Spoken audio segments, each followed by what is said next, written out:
I remember the smell of the dust most of all.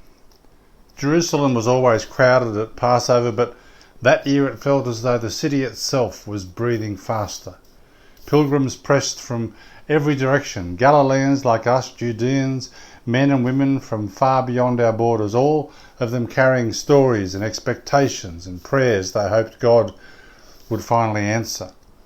The streets were thick with voices and animals, sandals scraping on stone, and the low hum of anticipation that never quite leaves a city that's waiting for deliverance.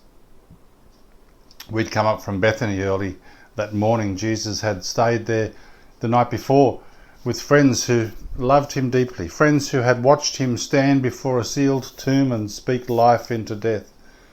That alone would have been enough to set the city whispering.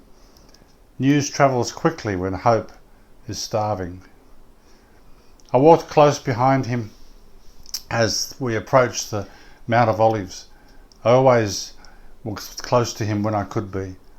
Not because he asked me to, but because something in me needed to be near him, to hear his voice clearly, to watch the smallest expression on his face. Even then, before everything that followed, I sensed the days like this mattered more than we could ever understand at the time. He stopped just before the road turned downward toward the city. He didn't just pause, he stopped. The others did not notice at first. The road was busy, even there, pilgrims pressing forward, eager for the descent into the city. But Jesus did not move. He stood at the crest of the hill, looking out across Jerusalem as though he were seeing it not only as it was, but as it soon would be. The city lay spread before us in the early light. The sun was climbing, spilling light across the Temple Mount in the distance. From where we stood, Jerusalem looked almost peaceful. White stone catching the morning light, roofs stacked upon one another, smoke already beginning to rise from all the cooking fires. From where we stood, it was almost beautiful. The temple catching the sun, its stones glowing, the walls standing firm and ancient. Smoke rose gently from the morning fires. The city looked safe and ordered and secure. And Jesus did not speak. He simply looked. And then I saw his shoulders shaking. At first I thought he was praying silently, but as I drew closer I saw tears on his face. Not restrained, not hidden, but falling freely. This was not quiet sorrow, this was deep, agonizing grief. Jesus was weeping.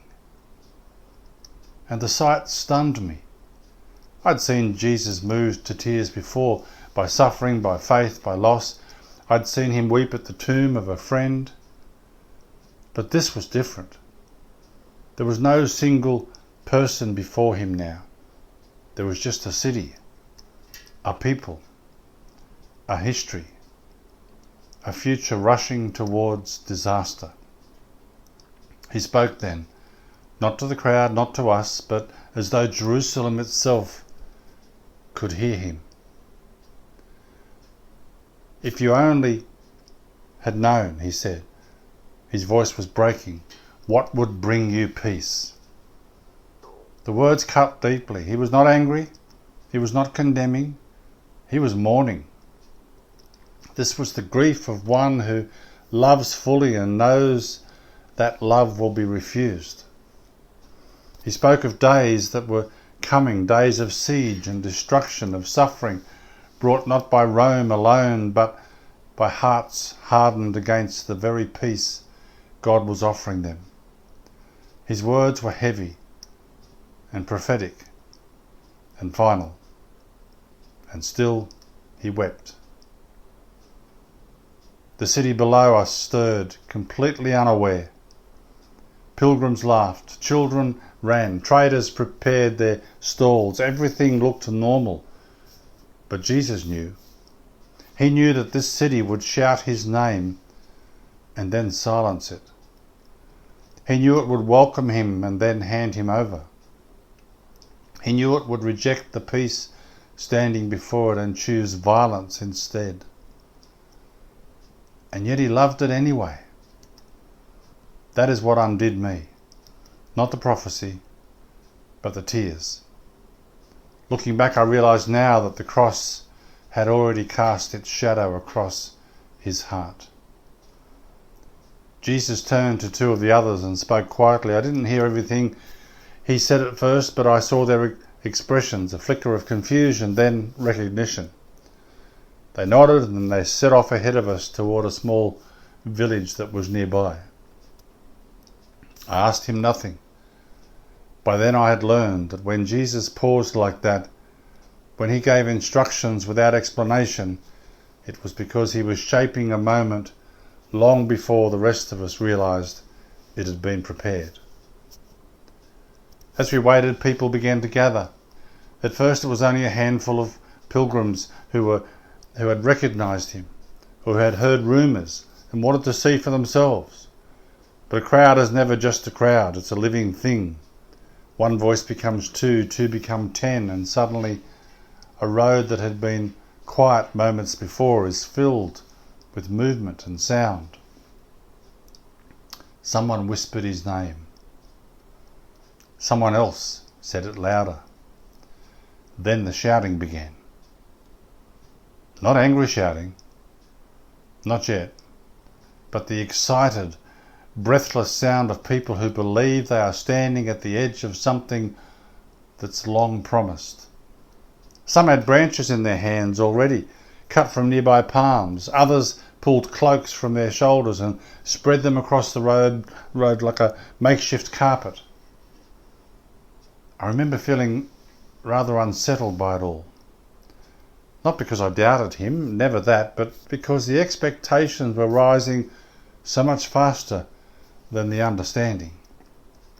I could hear it in the words people used. I could see it in their eyes.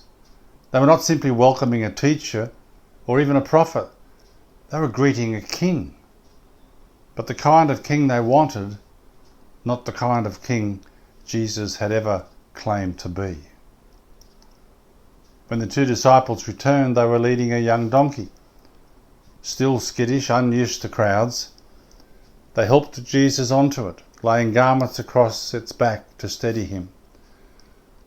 The moment he sat down, something shifted. The noise swelled. The road ahead filled with people. The road behind us did the same. I walked a little to the side, watching faces as we began the descent down towards the city. Some were radiant with joy. Some were fierce with longing. Some looked afraid, as though they sensed that joy of this intensity always demands a price. Too good to be true was on their face. Children ran alongside us, laughing and shouting words they barely understood, but had learnt from their parents. Older men wept openly. Women pressed forward just to touch the hem of his cloak as he passed. And Jesus was calm. That struck me more than anything else. In the middle of all that noise, all that adoration, he was not carried along by it at all. He did not lift his hands to encourage them. He did not silence them either. He simply rode on, eyes fixed ahead, as though he could already see beyond the city gates, beyond the cheers, to something none of us yet wanted to even imagine. As we drew closer to Jerusalem, the sound echoed off the walls. The city could not ignore us now. People poured out to see what was happening. Some joined the procession with shouts of praise. Others stood back, arms crossed, suspicion written across their faces. I caught sight of a few religious leaders watching all this from a distance. Their expressions were tight and controlled, the way men look when they feel authority is slipping through their fingers. I wondered what they heard when the crowd cried out. I wondered what they feared. At one point I drew close enough to hear Jesus speaking softly, almost to himself. His voice was steady, but there was sorrow in it. Not fear, sorrow. As though he was grieving not for what lay ahead for him, but for the city itself, for people who would celebrate him today and call for his death before the week was done. The road narrowed as we passed through the gate. The crowd surged, pressing on every side. Branches waved overhead. Dust rose in clouds around our feet. The smell of sweat and animals' crushed leaves filled the air. And still, he just rode on. I remember thinking, foolishly perhaps, that this was it. That whatever else might happen, no one who saw this could ever turn against him. How could they? How could a city that welcomed him like this ever reject him? I did not yet understand how thin the line is between hope and disappointment, or how quickly celebration turns when God refuses to meet our expectations. That understanding would come later.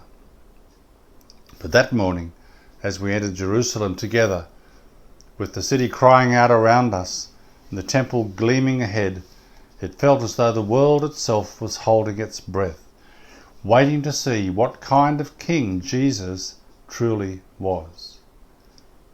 I remember thinking that the noise would just never stop. Once we were inside the city, the sound seemed to multiply, voices ricocheting off stone walls, questions shouted from doorways, rumours running faster than we could walk. "Who is this?" some asked. Others answered before we could, "Jesus of Nazareth, the one who raises the dead, the prophet, the king." Each answer carried its own hope. Each hope carried its own misunderstanding. The donkey's hooves struck the stone rhythmically as we moved deeper and deeper into Jerusalem. People leaned out from their windows. Merchants abandoned their stalls to come and see. Priests paused in their duties just to watch us pass. I saw awe on some faces, irritation on others, fear on more than a few. Jerusalem was used to pilgrims, used to excitement at Passover, but this felt very different. This felt dangerous. And still, Jesus did not stop. At times the crowd surged so close I was worried the donkey would panic. Hands reached out constantly. Someone pressed a palm branch into my hands as if I were part of the procession in a way I did not fully understand yet. Others shouted words from the Psalms, ancient songs of ascent, that carried a new urgency. Their voices were raw, they were desperate, they were filled with longing to be rescued. I walked just behind Jesus, close enough to hear him breathe. His shoulders were steady, his posture was upright, but not proud. There was no triumph in him, no thrill at being lifted so high. If anything, there was a heaviness about him. Not visible to everyone, but unmistakable if you knew him as we did. At one point the noise grew so loud it was almost unbearable. A group of Pharisees forced their way through the edge of the crowd, their robes dusty, their faces flushed with anger. "Tell your disciples to be quiet," one of them shouted towards Jesus. "This must stop." I felt a flicker of fear right at that moment. Not for him, never for him, but for us and for the crowd. For what might happen if this confrontation escalated. Jesus turned his head slightly and looked at them. His expression was neither defiant nor afraid. It was calm, unbearably calm. "If they keep quiet," he said, "the stones will cry out." I did not fully understand what he meant at the time. I only knew that the words landed like thunder. The Pharisees recoiled as though they'd been struck, unable to answer. And the crowd, they roared even louder. But as we pressed on, I saw something few others noticed. Jesus' eyes moving slowly across the city, not with delight, not with satisfaction, but with a deep, agonizing grief. His gaze lingered on the walls and the rooftops and the people who had come out to see him. I realized then that he was not rejoicing in their praise. He was mourning. In fact, he was weeping as he lamented over a city which had no idea what was happening and what would happen in the days ahead.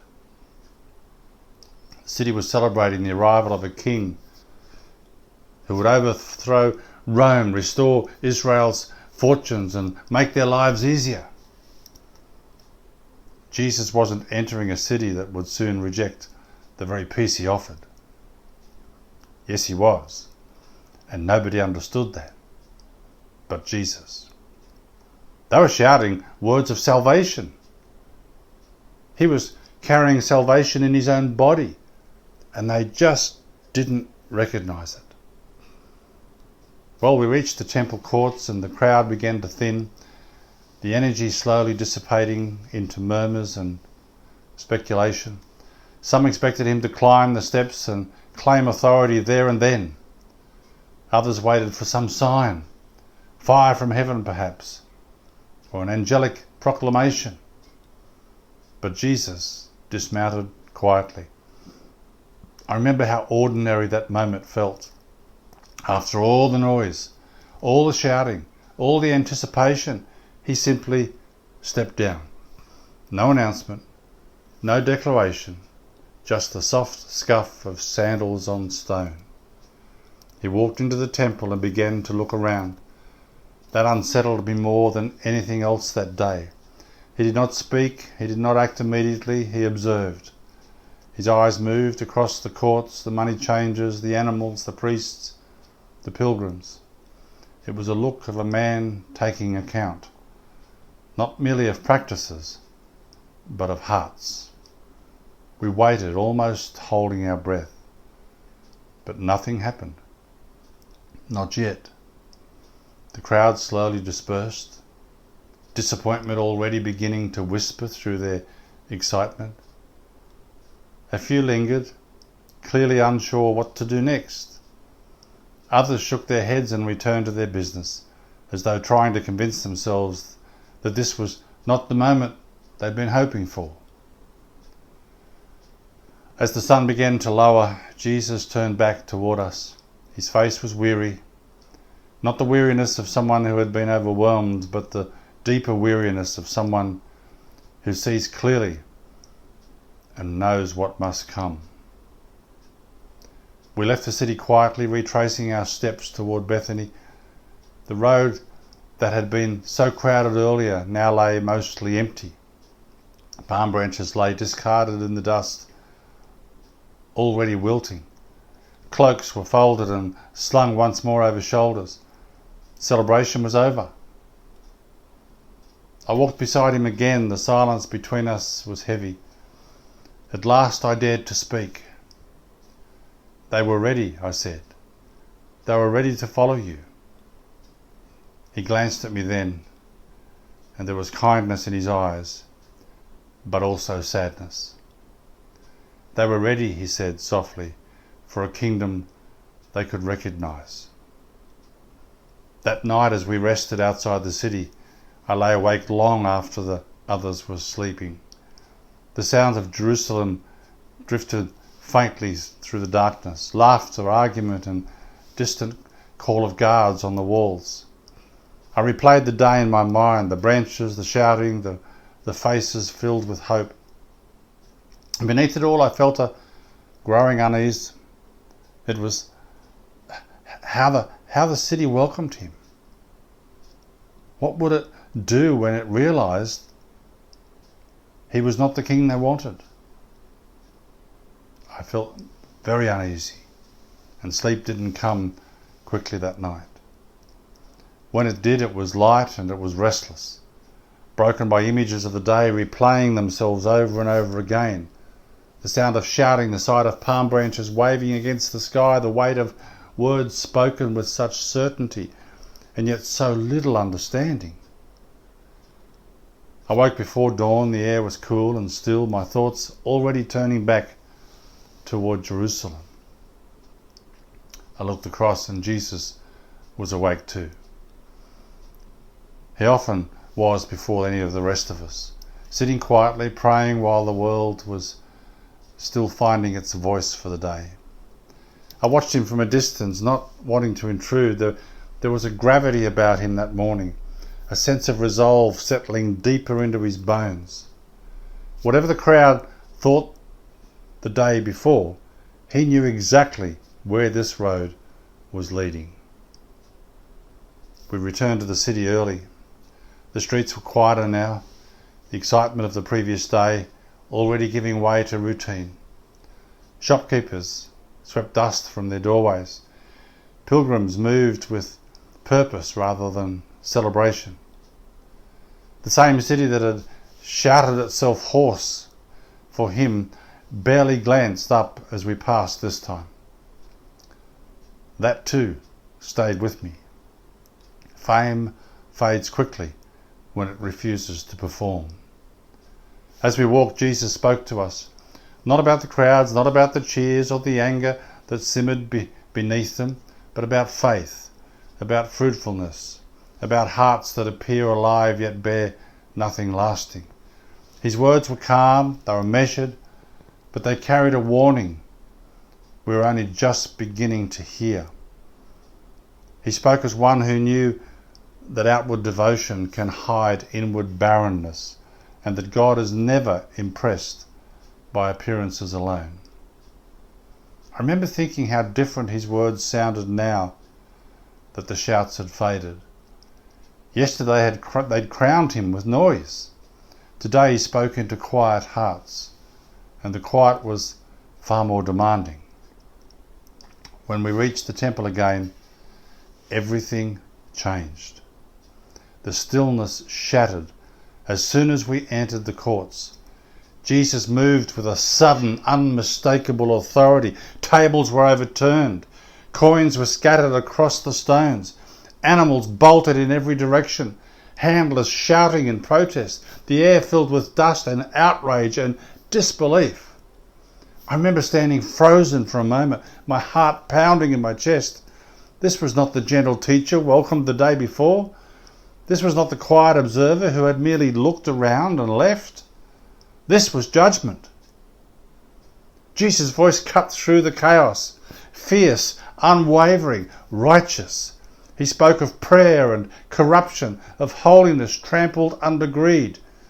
His words were not reckless, they were measured, they were precise, as though he had weighed every accusation long before he ever spoke it. No one dared to stop him, not because they could not, but because something about him made resistance feel pointless. The same crowd that had celebrated him now stared in stunned silence. Some were angry, some were afraid, some were suddenly unsure who this man truly was. I caught sight of the religious leaders again, their faces hard, their eyes calculating. Yesterday they had feared the crowd, today they feared him. And fear, I would learn, is a dangerous thing when it disguises itself as righteousness. As we left the temple that day, the air felt charged in a different way. This was no longer celebration, this was confrontation. Lines were being drawn, not by Rome, but by Jesus himself. And I understood then what Palm Sunday truly was. It was not a coronation, it was a revelation. Jesus had entered Jerusalem not to be lifted onto a throne, but to expose hearts, to show what kind of king he was and what kind he was not. He'd accepted their praise without being shaped by it. He'd received their hope without surrendering to it. He'd allowed the crowd to speak their longing even while knowing he would not fulfill it in the way any of them expected. The city wanted a king who would crush their enemies. Jesus had come to confront something far deeper. The the way we cling to power, the way we mistake freedom for control, the way we long for salvation but resist transformation. As the days unfolded, the mood in Jerusalem shifted steadily. Excitement curdled into suspicion. Praise turned into murmuring. Murmuring hardened into resolve. And through it all, Jesus walked forward without any hesitation. Every step he took felt deliberate, as though nothing surprised him. Not the questions, not the anger, not even the growing certainty of betrayal. I thought often of that first moment, the donkey, the branches, the shouting, how quickly it all seemed to belong to another world. And yet I began to see it differently. Palm Sunday was not a mistake. It was not a misunderstanding on his part. He knew exactly what he was doing. He had chosen the path deliberately, step by step, fulfilling words spoken long before any of us were born. The donkey was no accident. The road was no accident. Even the cries of the crowd were not accidental. They had proclaimed more truth than anybody had realised. They'd spoken words meant for a king, and he was that king, just not in the way anybody imagined. As I look back now, I see that Palm Sunday was already pointing toward a cross. The same city that welcomed him with branches would soon demand nails. The same voices that shouted blessings would cry out for his death. And he would not resist either, because his kingdom was not built on force. It was built on surrender. That is what I wished I had understood that day. What I wish I had understood more clearly myself. That Jesus did not come to take power, but to give himself away. Not to defeat Rome, but to confront sin, death, and the fear that holds every human heart in its grasp.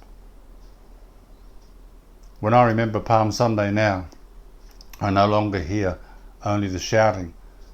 I hear the quiet determination beneath it, the steady resolve of a king who knew that love would cost him everything and was willing to pay the price. That was the day Jerusalem welcomed its king, and that was the day the road to the cross truly began.